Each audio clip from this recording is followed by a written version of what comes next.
freedom land. Ain't gonna let no hatred turn me around now. Turn me around now.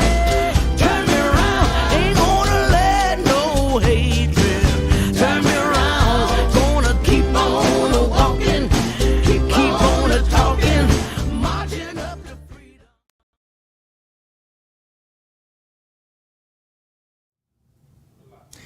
And good evening. Welcome to We Believe Digital Studios, broadcasting live from downtown Jackson, Mississippi, in the heart of the Deep South, with our Sizzling in Mississippi podcast program, A Black Woman and White Man at the Crossroads. My name is Chris Young, and right alongside is my co-host, Maati Joan Prim. How are you this evening, Joni? I'm doing great. How are you? I'm good.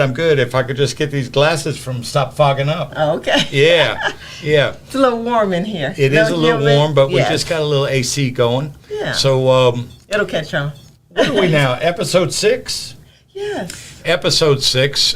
So glad you're joining us. This is a dynamic platform that continues to grow and grow. We currently have about 20 plus different shows on the platform for you to come in and like the shows and subscribe to the shows so you can get notifications on your phone or other devices and follow along with us as we grow. This is an African American owned digital studio right here in Jackson, and we're really striving to become a full blown media company. That takes time to do, and we need your help and we need your participation. We have a call-in number, 1-800-492-5186. That's 1-800-492-5186. And you can always find us on the We Believe Digital channel on YouTube, or We Believe Digital podcast on Facebook. Our main website, WeBelieveDigital.com, is under construction right now. Again, upgrading it a bit, and but that'll be available to you soon. But right now, as will Roku TV. But right now, we're just focusing on YouTube and Facebook, and we're glad that you're joining us. Share it if you like it. Share it with your friends. Donate if possible. And we're just trying really to move the needle.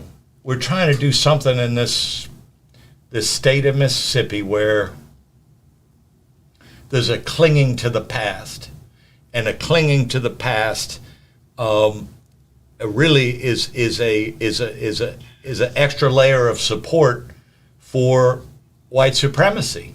Right. And people of color, black people in particular, lose out.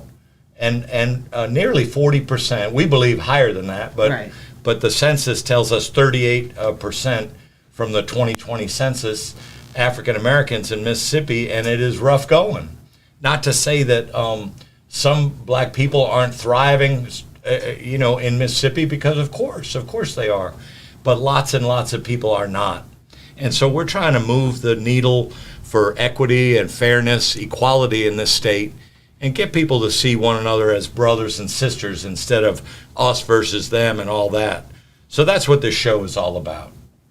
Sounds good to me. Sounds good to you.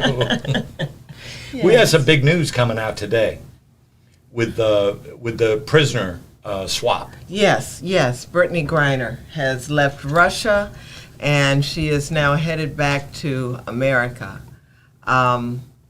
She was there incarcerated for 10 months in a Russian prison. Mm-hmm. Yeah. Not good, a lot of suffering, I'm sure. Apparently hashish oil in a vape Yes. cylinders. Yes. Caught at the airport. And that ended up translating to a 9-year prison sentence. That's correct. You think any people over there in Russia smoke hash or smoke the weed? They probably do, considering that's pretty much all over the world that drug use occurs, illegal or legal. The problem is you have Ukraine coming in the picture. Mm-hmm. And so the geopolitics dictate what can be allowed and what isn't allowed. Now she had great favor because she was a professional basketball player in Russia. Yeah. And so this was probably not the first time that she has traveled with Hashish. However, when the politics change, then the way that the law is rendered changes. Right. And you have to be aware of that. Not trying to put any undue blame on her, but she does have the responsibility for her freedom to realize that when things change, you have to change with them. Yeah. Tough spot to be in, but certainly her spouse, and family, and so many others just joyous at this news. And the president announced it early, I want to say 8 or 8:30 this morning, and thanked all the many people within the government that have been laboring on this and trying to get this to happen. Her wife just never took her foot off the gas. I mean, she was constantly finding different ways to speak out on the issue to get more people invested. And I think a part of what you said earlier, popular around the world. She's an Olympic medalist, but also very popular in Russia. Yeah. But when things change, you really have to be aware of that. And and on this case, I think it was more of a LGBTQ plus issue than a racial one, because she got a lot of support and she got out relatively quickly. Okay. Yeah, and I don't think if she was in there due to racism that would have been the case. So her popularity was influenced, you're saying, by her status as a lesbian woman. Well, her popularity, I think, is based on her talent. Yeah, but I mean, in addition to her skills in basketball. She had permission, I'll put it that way, that she had a level of political permission and cultural permission given to her by the fact that she is part of the LGBT community. Okay. And that community supported her, put in the work, try to influence. Well, there's a lot of white privilege within that community. That's the difference that it makes. Right. And I think that's why she got out so quickly, because if you look at LGBTQ plus issues, they don't have to fight the way that black people have had to fight for their rights. And they come relatively easy. And you believe there's a lot of white people in that community, and therefore they somehow get more credibility? It's white-driven. White-driven. And it's part of white culture. I never thought of it that way, but I mean, I receive what you're saying. I had never thought of it in that context before. Yes. So, just tremendous news there, and we're still, down here in Jackson, we're still doing the dance back and forth. We understand Coach Prime, and yet we're still hurting over the way he left. In that context. I was over at the health department today and getting a latest booster, because Pfizer came out with a new booster in September. Yes. So I wanted to run over there and get it, and I was talking to the she told me she was a CNA, and was talking to her about that, and she said, it's really simple. People understand. People understand with their head, but they're hurting with their heart. Right. So we still got that as a big topic. Yes, yeah. It's going to be. I mean, there's an upcoming game. Celebration Bowl, and this weekend, I believe this weekend, and down in Atlanta at the Mercedes-Benz Stadium, and she had told me today something that I thought I had heard conflicting information. She said, no, he is going to be at the Celebration Bowl. Right, that's what was said all in the news. And, said he's going and those players that are going to go with him to Colorado are going to be able to play in the bowl. They will be eligible to play. Great news. Great news. Well, as we decided to have one topic for tonight. Yes. Huh. we've been taking a look at trying to get 2, 3, 4 different topics in one episode, which really is probably about should be about a 50-minute, 55-minute episode, and we're not sure that's really working that great for you and for us. So, and of course, we're always open to feedback from you on that. But tonight we have one single topic. Yes. So you want to throw it out there? Or you want me to throw it out there? Well, the topic it's a question. The topic is a question. And it is, are all white people racist? In America. In America. Yeah. We're doing it in America. We're going to limit it to America. Well, because that's what Jane Elliott was focused on. Okay. Yeah. All right. Okay, we're going to follow Jane today. But it's funny because, you came over to my store a few weeks ago, upset, face red as a cherry, and you said, are all white people racist? Yes.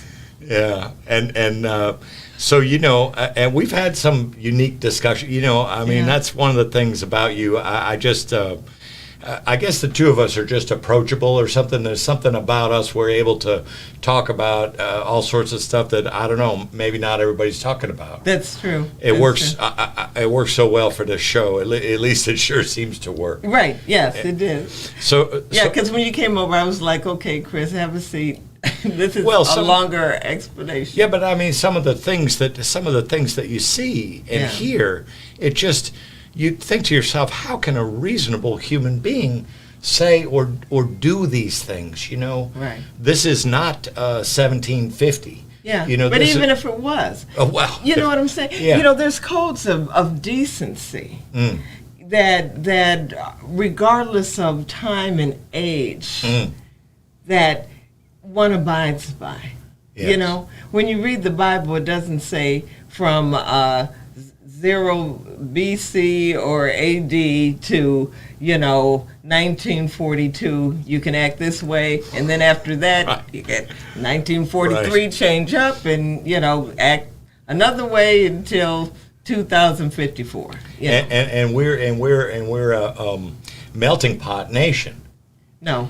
Oh, well, I mean, that's the word. I know, but that would be terrible. Well, really. Well, but I was thinking of what you said earlier with regard to, which made me think of a Christian nation. Yes. Is it a true statement to say that America is a majority Christian nation? Last night we talked about Mississippi definitely being a majority Christian state. Well, there's good Christians, and then there's those. Come on now.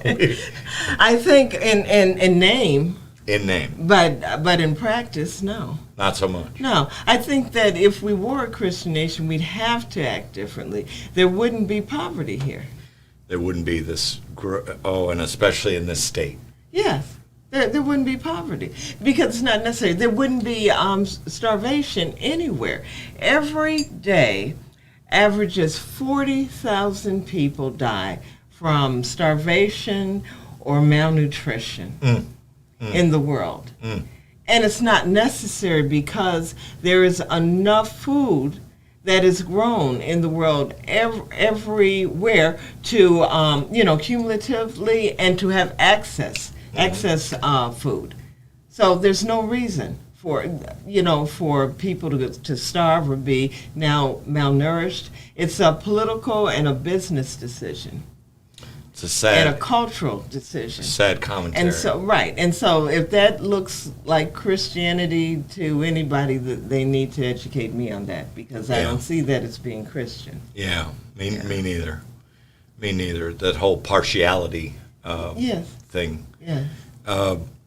So we Joni and I share with each other a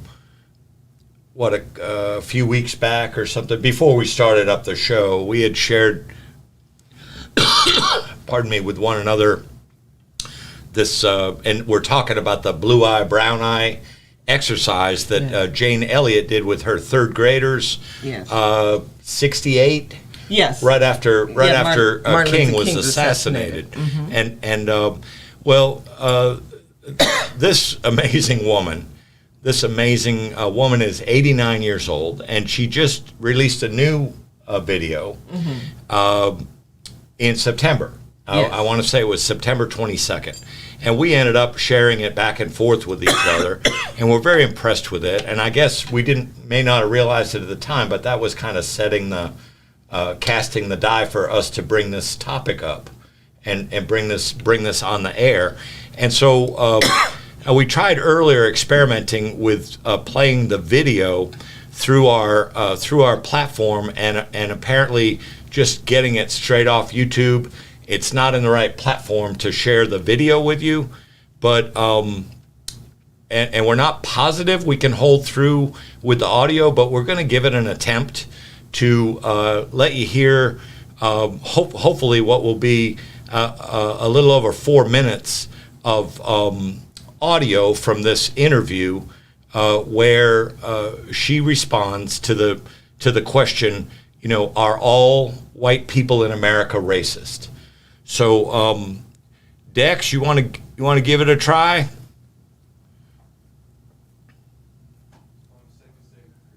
Okay.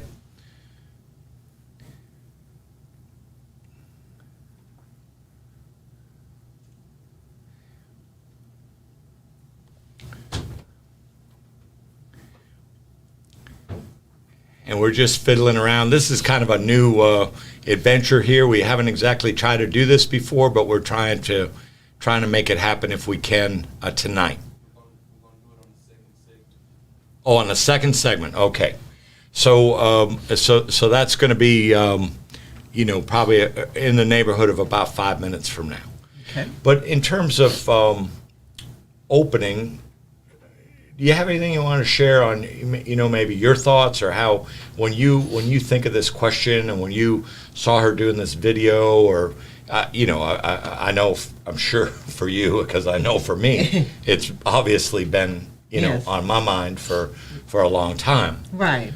Well, the initial part of it is Jane Elliott was a teacher, educator Yeah. in Iowa, all white area. Yeah. And she wanted a way to expose the children to what racism is like. Mm-hmm. And so she took advice from the Nazis in Germany. Mm. And did this, she said, had been tried before from them. Mm-hmm. And we need to also understand that the Nazis took this information from observing the treatment of black people in America. Okay. And that's how they knew how to commit genocide on the Jewish people. And she asked these little third grade children, Yes. all white classroom. Right. She asked them to attribute different things Yes.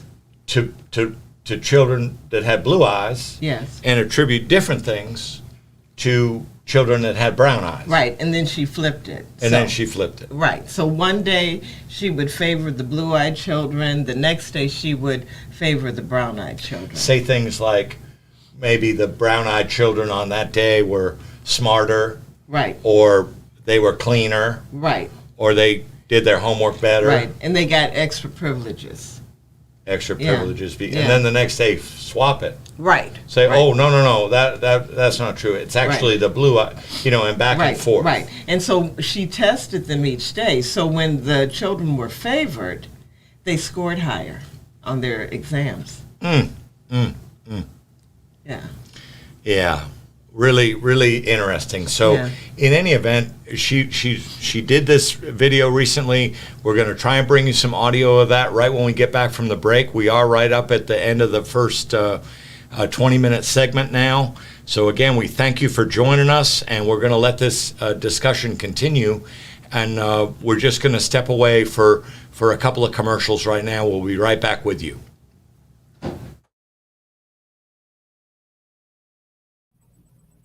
Let's read and learn together. Meet Mason. Written by Sherry Tate. Illustrated by David. Mason is a young, inspired learner. Walk with him as he uses his 5 senses to explore the world around him. your young one can learn to identify shapes, numbers, letters, and more with Meet Mason. Available now on Amazon.com. Have you had your Earthblend coffee today?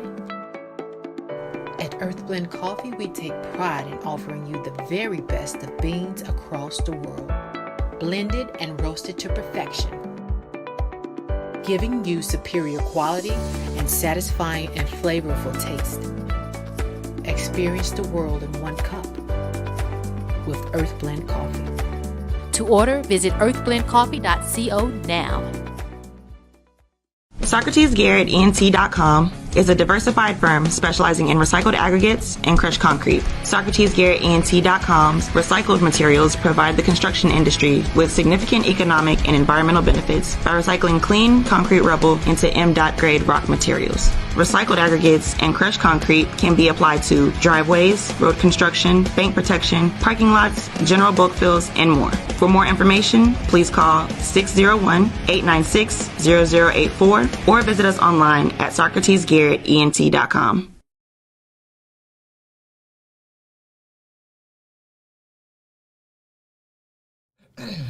And welcome back to Sizzling in Mississippi. We're glad you're joining us. We're trying to have a discussion tonight and take a strong look at this question about racism with white people in America, and so we're going to go ahead and try to play this clip. Actually, bringing it to you via a cell phone, and let's give it a try. Now, this is going to be about 4 minutes long, and we'd love to see your comments, your thoughts in the chat, and so forth. So here goes. On that. Any white person who was born, raised, and schooled in the United States of America, if you aren't a racist, you're a miracle. Either that or you decided to educate yourself. Because education in this country is about white is right, brown's all right, black's got to stand back. Yellow's mellow, but whites, we educate in a way that says that white males have done all the adventures, have made all the adventures, have done all the discovering, have made everything that is good and has been accomplished according to social studies, which is actually anti-social studies, by white males. It's a lie. But we do that in order to maintain the myth of white superiority. The myth of race has to be maintained at all costs in this country. Because if white people have to give up the color of their skin as being something that makes them perfect, what do they have left? If we start teaching the truth about history, if we start teaching about Nile Valley contributions to civilization, it will totally change the way we conduct ourselves in the classroom. It will have to. Columbus didn't discover America. You can't discover a place where people are already living. But we celebrate that every October. It's a lie. We need to get over. We need to stop telling the myths and start telling the truth. Most people will say, I'm not racist. I'm not a racist. Why, some of my best friends are black. Right. Yeah, and then you say, name one. Or this one, I don't see color. And when some woman says to me, I don't see color, I say, I knew that. If you saw color, you wouldn't dye your hair that way. Or I say, if you saw color, you wouldn't wear that shirt with those pants. I believe that you don't see color. It's an attempt to deny skin color. And it's an attempt to deny what's wrong with seeing the color of my skin. Is it all right for you to see me kind of pink? That's okay for me. I don't mind. And I suspect that you don't mind being seen the color you are. You have a right to be what you are. And until people in this country and people in this world get it into their heads that the first modern human beings that evolved on this earth were black women. They evolved in sub-Saharan Africa about 280,000 years ago, and every human being on the face of the earth today has the memory of those black women's genetic structure in their genes. Now, we don't want to admit that, but that's the way it is. And as people moved farther and farther from the equator, their bodies produced less and less melanin, so their hair, their skin, and their eyes got lighter. As they moved into the east, they ate a lot of fish and a lot of vegetables, so their skin took on a different tone. I found that out when I was raising little kids. My husband worked in a supermarket. He was the head of the produce department. And they had lots of oranges that they couldn't sell, so we'd bring them home. And I was feeding my kids orange juice like you never saw in your life. They began to have an orange cast to their skin. I thought they had a liver problem. So I took them to the doctor, and she said, "What are you feeding these kids?" I said, "Well, lots of orange juice." She said, "Stop it if you want them to stop being orange." Now, if you think that skin color isn't anything other than the body's natural reaction to the natural environment, get over it. If all white people are racist, according to you, can they be reprogrammed? Of course they can. Of course they can. Of course they can be. It's called education. I'm an educator. The word educator comes from the root dut dus, which means lead, the prefix e, which means out, the suffix ate, which means the act of, and the suffix or, which means one who does.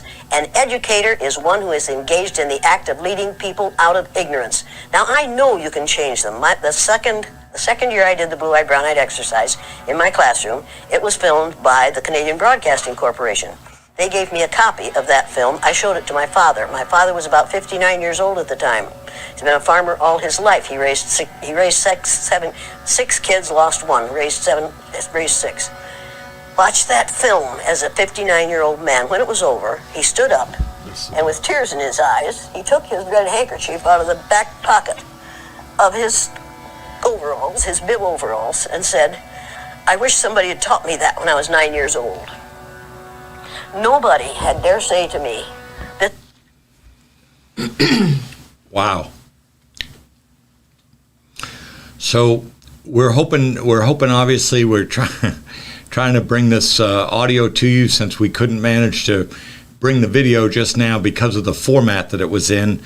We try to bring you the audio and allow you to listen to this woman that's really devoted a long portion of her life to racial activism and justice and from an educator's standpoint, trying to teach all of us that there's really only one race, the human race, and that we can't, and that you can indeed teach old dogs new tricks. So, man, oh man, what's that like for you? Listening, realizing here we are on the show. Yes. Well, few things. I find that her brown-eyed, blue-eyed test is compelling. Yeah. It's an eye-opener. Mm-hmm. It gives white people some entrance into what they're actually doing in their lives in terms of oppressing other people. Mm-hmm. It's done well for her. She's certainly made a lot more money being a diversity trainer than she ever did as an educator. No doubt. Yeah. Along with the death threats. Yeah, well, I'll take the death threats if I have millions coming along with it. Oh, okay. Yeah. She's made a lot of money. Okay. Right. And I don't think that should be ignored. We are all a part of humanity, so to speak, but I think she also has sort of a melting pot kind of viewpoint when it comes to people. Okay. And at the same time, she suggests that she doesn't, but, we're all basically the same, and we're not all basically the same. Of course, there's key differences, just like there are between men and women. Still people, but significant differences in each. And I think that's okay. I don't have a problem with that, and I don't want I don't want to be treated as if a person is colorblind, and they can't see my color, they can't see my race, because if you can't, then you're ignoring everything that goes along with race, such as racism. Mm-hmm. So I think that's important to note. As far as, I think she's been given a little bit too much authority on the subject. Okay. Yeah. in that she's never experienced anything like this for herself. So she is a person on the outside looking in. Okay. Yeah. But I do agree with her in terms, and she doesn't really answer the question, are all white people racist? I thought she did. She said, unless she gave an out. Right. Right. All white people, in my estimation, are racist. Okay.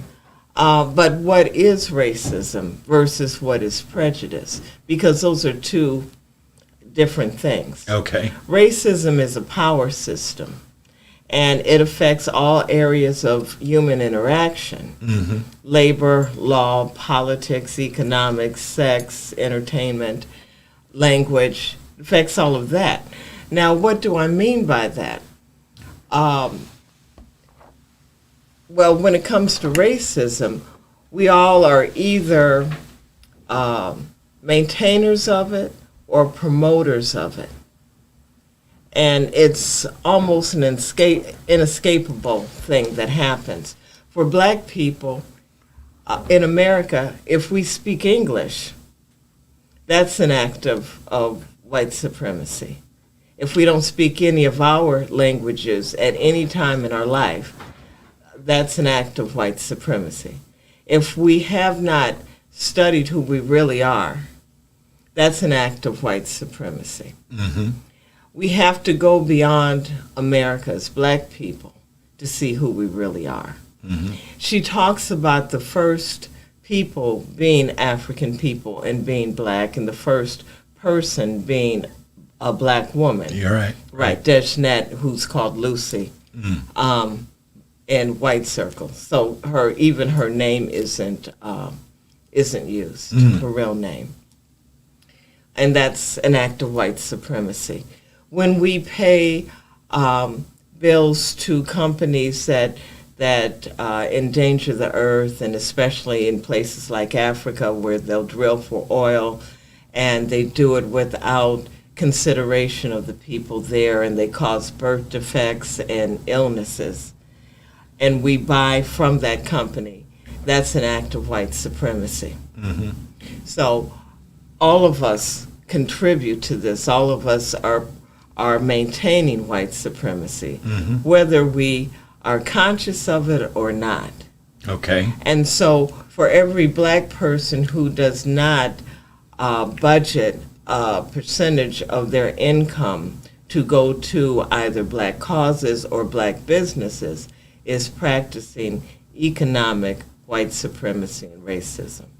Even though that may be the furthest thing from their mind at the time. Right. And the problem is, it's the furthest thing from their mind. Yeah.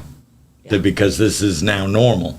Right. It's everything about race. Right. And so when it becomes normal not to support your own people, not to promote your own people, then we have internalized Right. white supremacy and white racism. Right.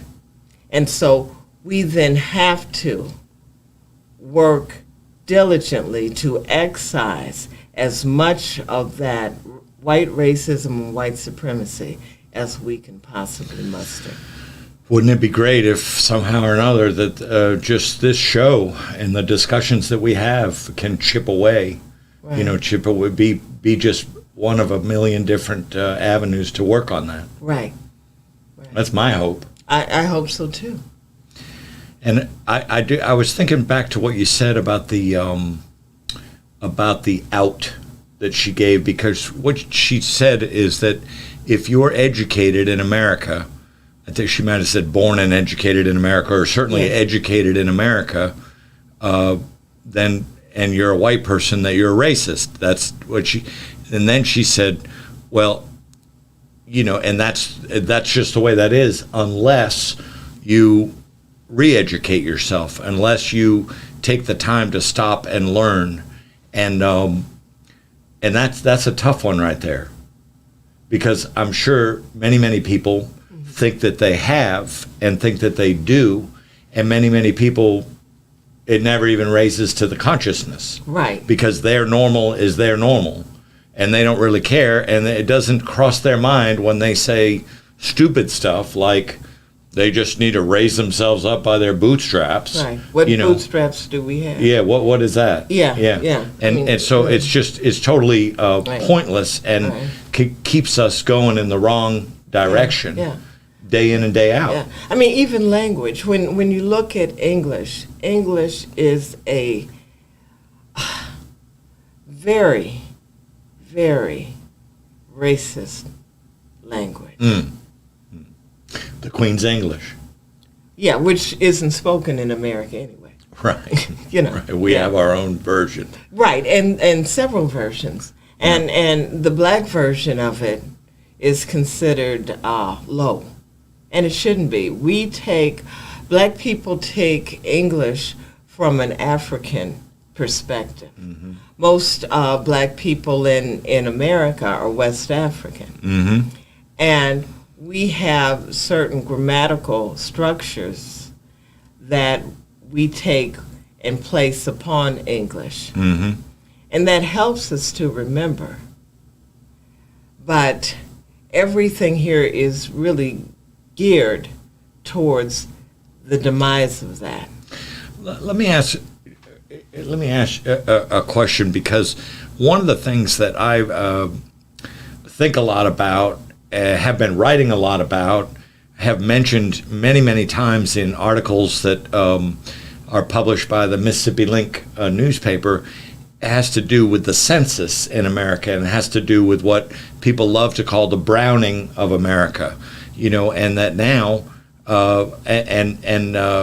it's forecast that by something like 2032 or 2034, something like that, white people, in terms of the census, will no longer be the majority in this country. What's going to change then? Nothing. Nothing. And I'll tell you why. Look at South Africa, which is really Azania. Yes. Right. It's minority ruled. So even though you believe that even though whites will eventually become the minority in this country, they still hold the levers of power. Right. And the lesser the numbers in the white population, we have seen they've become more vicious. They have returned to a viciousness that they didn't have, that they didn't practice so vibrantly and so overtly 25 years ago. It seemed like it really took a noticeable, to my perspective, different than your perspective. Right. To my perspective, it seemed to take a noticeable shift when Obama was running for president. Right, and him and Trump, both of them. Well, that just stepped it up. Yes. You're right. It just elevated it at that point. Yeah. But, what we're dealing with in America as black people is that every 28 hours a black person is killed by a police-type agent. Right. A policing agent. Yeah, somebody that was given a weapon as part of their performing their duties. Right. Protect and serve. Right. Yeah. Protecting what? Serving what? Yeah. Yes. Protecting property. Yes. And serving white supremacy and racism. May well be. May absolutely. And here we are at the end of the second segment. So obviously talking about a subject that is so meaningful, powerful. I hope we're talking about it in a way. I know we're talking about it in a way that's sincere, and want to share with you. If you have any thoughts or ideas, please let us know in the chat, and we'll just step aside for a couple of commercials, and we'll be right back with you for the final segment.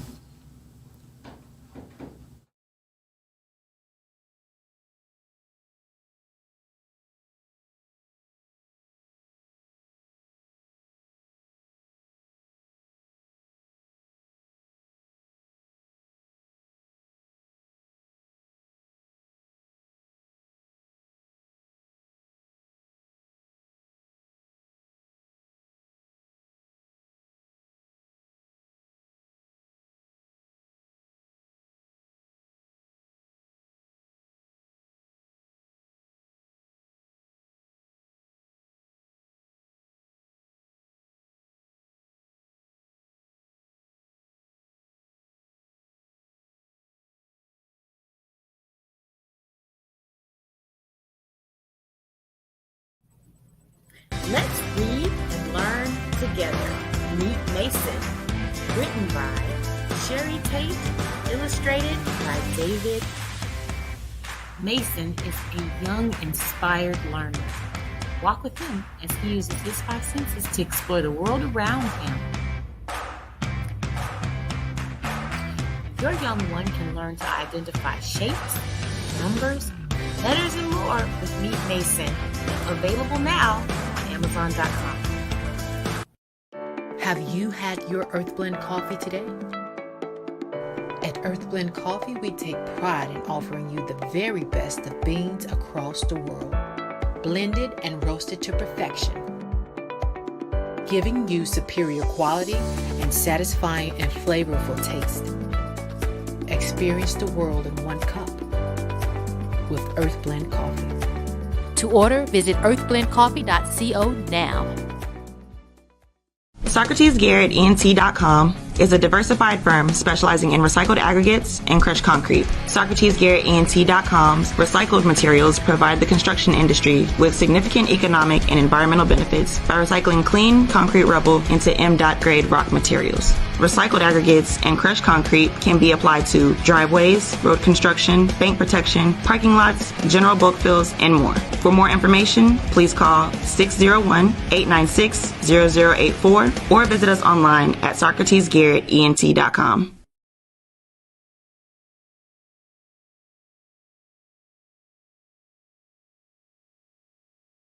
Mississippi Link is an African-American female-owned newspaper with a trusted voice that is highly respected throughout the city, state, and nation. Our motto, keepers of the knowledge for people who speak the truth, since 1993. Link significantly influences the thoughts, attitudes, and buying decisions of its readers. At 601-368-8481 for your advertising needs. If you would like to receive a newspaper in And welcome back. Welcome back to Sizzling in Mississippi. We've been having this discussion about racism and if all white people in America are racist, as has been put forth by the educator Jane Elliott, 89 years old, been working on this for decades and decades, and believes that unless you have undergone a retraining, if you will, if you're educated in America, in American schools, she puts forth that, yep, you're racist. And I don't think I can disagree with that statement in itself. Can you? No. Or, I mean, I mean is, would you? No, I wouldn't, because by the very definition of racism that's given to us by Dr. Neely Fuller, it's true. Mm-hmm. Yeah, that because education is an important part of it. And we're educated, we're actually miseducated, because we're told that Christopher Columbus discovered America. We're told that the founders of the United States are our founding fathers. Mm-hmm. And we're not told that they're rapists. We're not taught that they held African people against their will, forced them into labor with no pay, mm-hmm. and tortured until death. And that's the truth. Phenomenal. I was just trying to look up a little tweet that I saw today about this, about a new education program here in Mississippi that the governor of the state is trying to put forth. Now, surely that would be to correct misinformation and to tell the whole truth about this country's history, wouldn't it? I don't think so. Oh, you don't think so? No. No, I don't either. I'm being facetious. Right. But I was wondering how long you could hold a straight face. I was trying. Yeah. I was trying.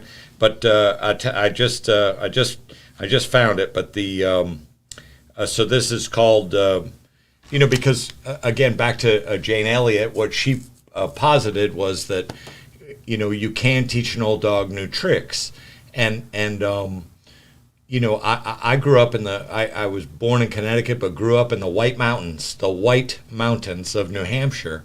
And as I've shared before on the show, very few black families in that area. I think I had either 2 or 3 black kids in my high school graduation. I think I had 1 or 2 in my class, and then 1 or 2 in elementary school or something like that. Somehow it was more later on than it was in the beginning. And so, but what I know is I was raised in an environment where that, without knowing it at the time, everything around me was white. And so that was just the perspective. I mean, but I do remember as a young boy, a real treat in our life would be to go down to Boston to be able to see the Celtics play or the Red Sox play or the Patriots or the Bruins. And those were some of the high points in my life growing up. And of course, you can't go to Boston, Massachusetts without encountering a whole lot of white people. So if you can think that, process that. So from a young age, it was like white people all around me all the time with minimal exposure to other cultures, and other races.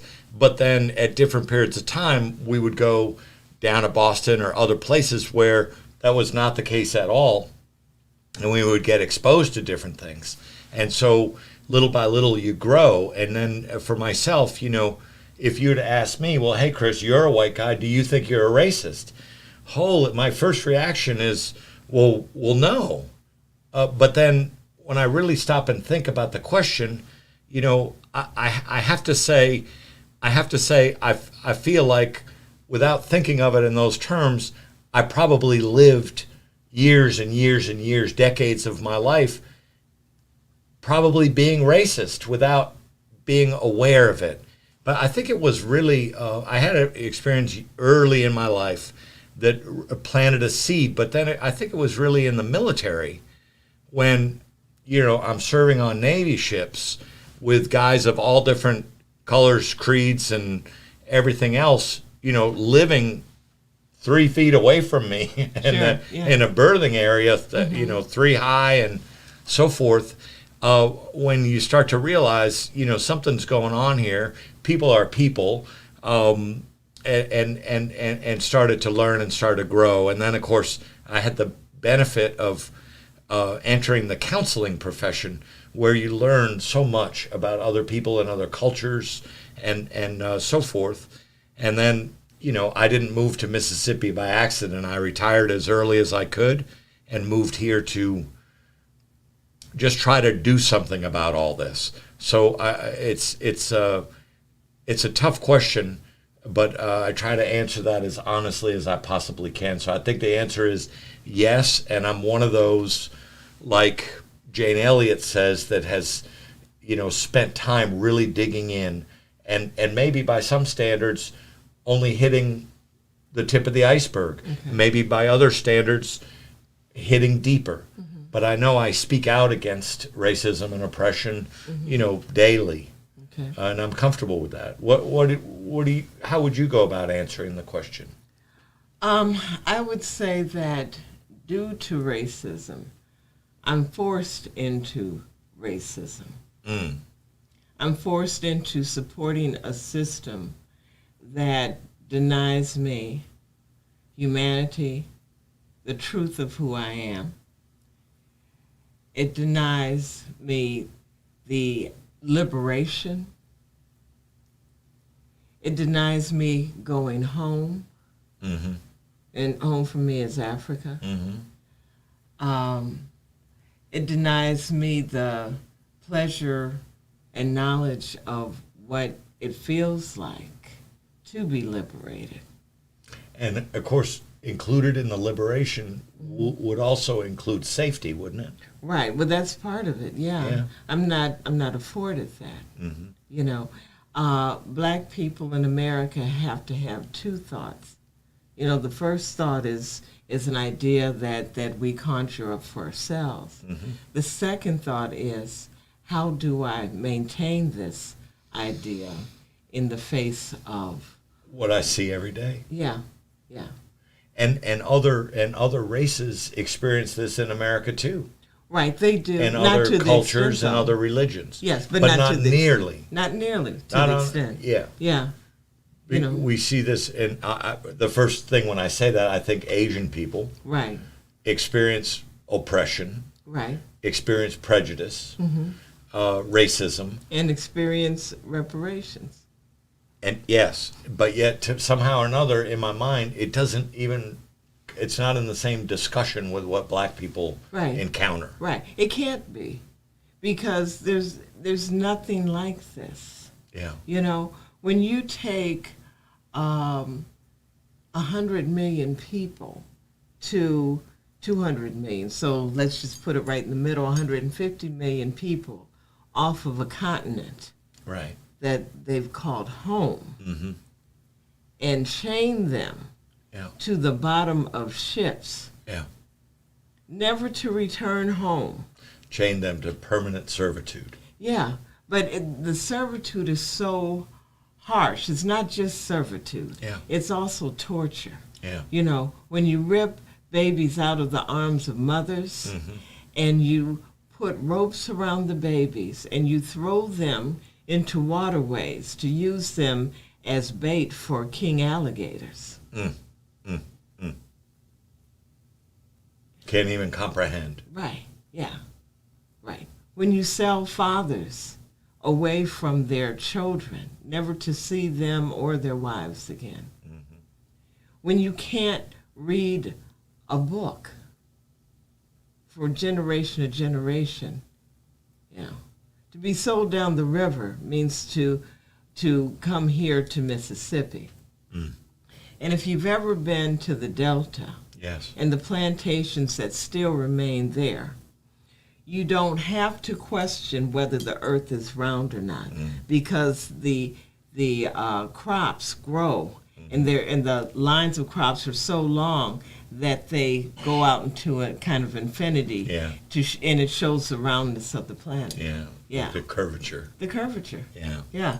So this is And I was thinking also, you mentioned on last night's show about you have certain attire that you wear, yes. and white people over time at different times in your life have just walked up to you and started touching on you. Now Yeah. they don't know you from the hole in the wall, Right. But they just walk up and touch on you and feel the fabric or Yes. try to take a.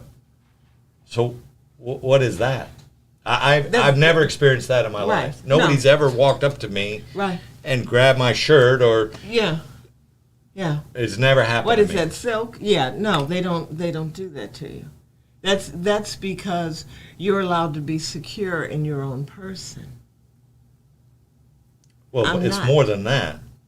There's an entitlement Yeah, yes. that they can that they That don't means even that know. that I can't be secure in my own person. You can That's- never do that to yes, them. right. Oh, no. No, No. it'd be like the Laura in the park calling the cops the bird watcher. Right, right. You never laid a hand on her. By Never the way. touched her. Never touched It's her. nothing but courteous. Right, and stayed a distance away from Yeah, her. yeah. Yes, and he was in the right, and she was in the wrong.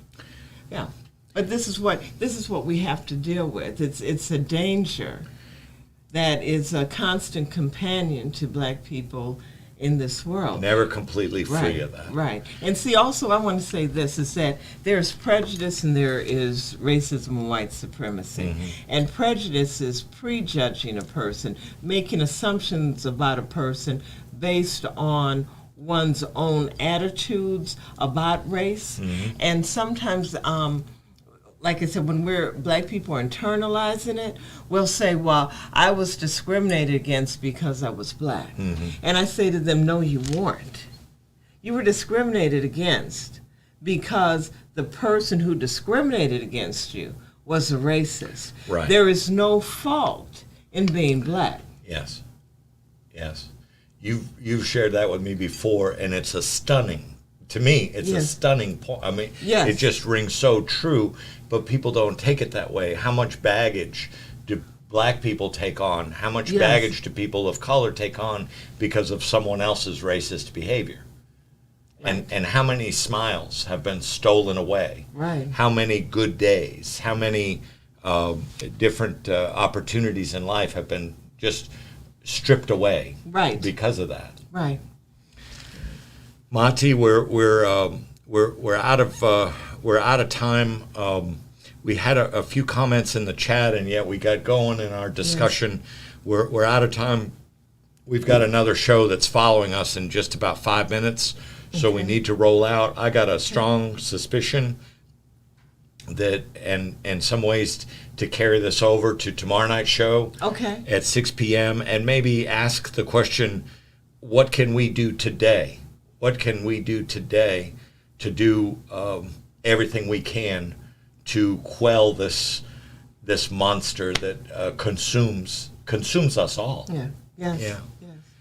Okay, and then we'll read some of the chat tomorrow as well. Okay, sounds we'll get good. into that. Well, thank you so much for joining us. We're really glad you're here, and we've run out of time for tonight, but we'll be back with you tomorrow night at 6 p.m. We've got about 3 more weekday episodes before we take a little break for the holidays, some traveling and visiting grandsons and that kind of thing. So we'll be back with you tomorrow night at 6 p.m. Take good care of yourself and one another and stay safe.